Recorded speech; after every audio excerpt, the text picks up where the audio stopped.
Hello അസ്സാമു അലൈക്കും, welcome back. ഇന്ന് നല്ലൊരു ഈവനിങ് സ്നാക്സ് റെസിപ്പി ആയിട്ടാണ് വന്നിട്ടുള്ളത്.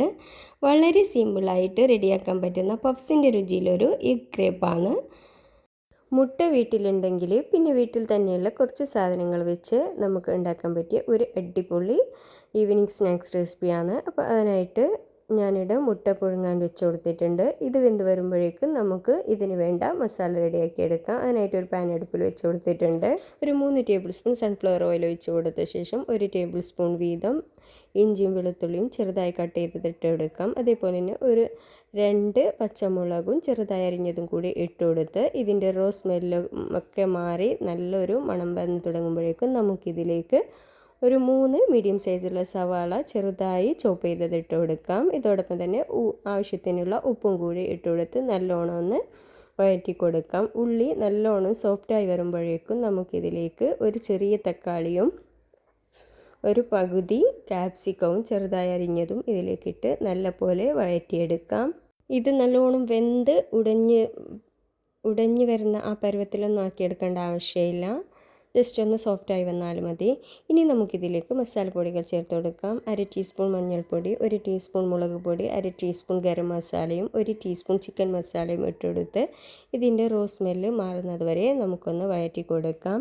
ഇനി നമുക്കിതിലേക്ക് കുറച്ച് മല്ലിയില അരിഞ്ഞതും ഇട്ടുകൊടുത്ത ശേഷം നല്ലോണം ഒന്ന് മിക്സ് ചെയ്തെടുത്ത ശേഷം ഫ്ലെയിം ഓഫ് ചെയ്ത് കൊടുക്കാം. അപ്പോൾ നമ്മൾ മസാല റെഡിയായി. ഞാനിവിടെ ഒരു പാൻ അടുപ്പിൽ വെച്ച് കൊടുത്തിട്ടുണ്ട്. ഇനി ഇതിലേക്ക് 1 ടീസ്പൂൺ ഓയിലും 1/4 ടീസ്പൂൺ മഞ്ഞൾപ്പൊടി, 1/2 ടീസ്പൂൺ മുളക് പൊടിയും 1/4 ടീസ്പൂൺ ഗരം മസാല, ഒരു പിഞ്ച് ഉപ്പും കൂടി ഇട്ട് കൊടുത്ത് നല്ലോണം ഒന്ന് മിക്സാക്കി എടുക്കാം.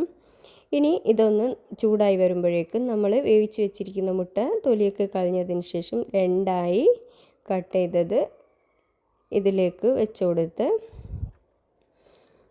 ഇതിലേക്ക് ഈ മുട്ടയിലേക്ക് ഉപ്പും മുളകെല്ലാം പിടിക്കുന്നത് പോലെ ചെറുതായിട്ടൊന്ന് ഫ്രൈ ചെയ്തെടുക്കാം. ഒരു സൈഡൊന്ന് ഫ്രൈ ആയി വന്നാൽ നമുക്ക്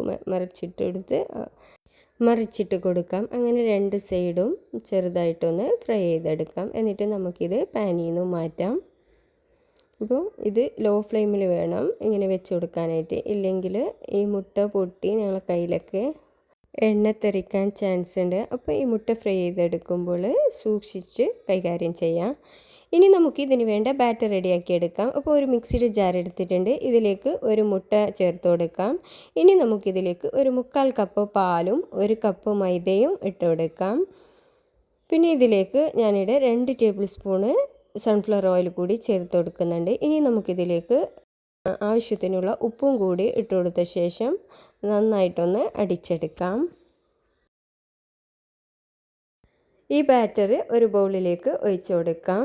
ഇതേ മിക്സിയുടെ ജാറിലേക്ക് ഒരു 2 ടേബിൾ സ്പൂണ് വെള്ളം കൂടി ചേർത്ത് കൊടുത്ത് ഞാനൊന്ന് ചുറ്റിച്ച് ഇതേ ബാറ്ററിലേക്ക് ഒഴിച്ചു കൊടുക്കുന്നുണ്ട്.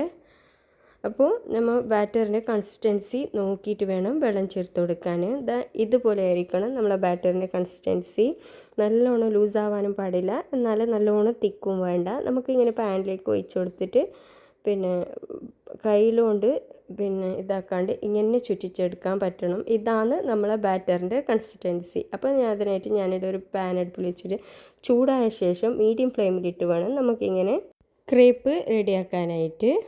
അപ്പോൾ ഈ ക്രേപ്പ് റെഡിയാക്കി ചൂടോടെ വേണം ഇത് ഫോൾഡ് ചെയ്തെടുക്കാനായിട്ട്. നമ്മൾ ഇങ്ങനെ ഓരോ ക്രേപ്പും എടുത്ത ശേഷം ചൂടോടെ തന്നെ കുറച്ച് മസാല ഇട്ട് കൊടുക്കാം. എന്നിട്ട് മുട്ട വെച്ച് കൊടുത്ത ശേഷം ഒരു സൈഡ് ഇങ്ങനെ ഫോൾഡ് ചെയ്തെടുക്കാം.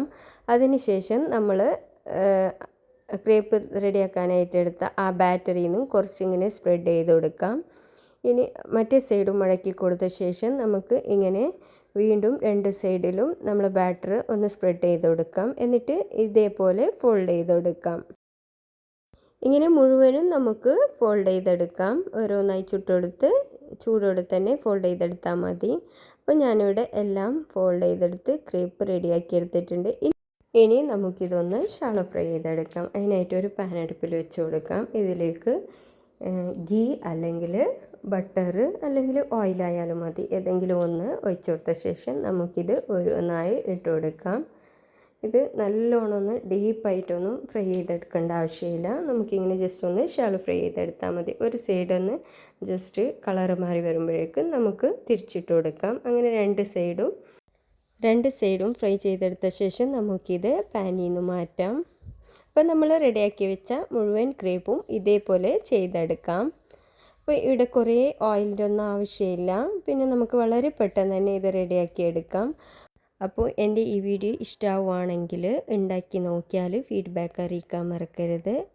ഇഷ്ടപ്പെട്ടാൽ ലൈക്ക് ചെയ്യാനും ഷെയർ ചെയ്യാനും മറക്കണ്ട. അതേപോലെ തന്നെ എൻ്റെ ചാനൽ ഇതുവരെ സബ്സ്ക്രൈബ് ചെയ്യാത്തവരുണ്ടെങ്കിൽ പ്ലീസ് ഒന്ന് സബ്സ്ക്രൈബ് ചെയ്യുക. അപ്പോൾ ഇൻഷാ അല്ലാഹ് ഇനി അടുത്ത നല്ലൊരു വീഡിയോ ആയിട്ട് വീണ്ടും കാണാം.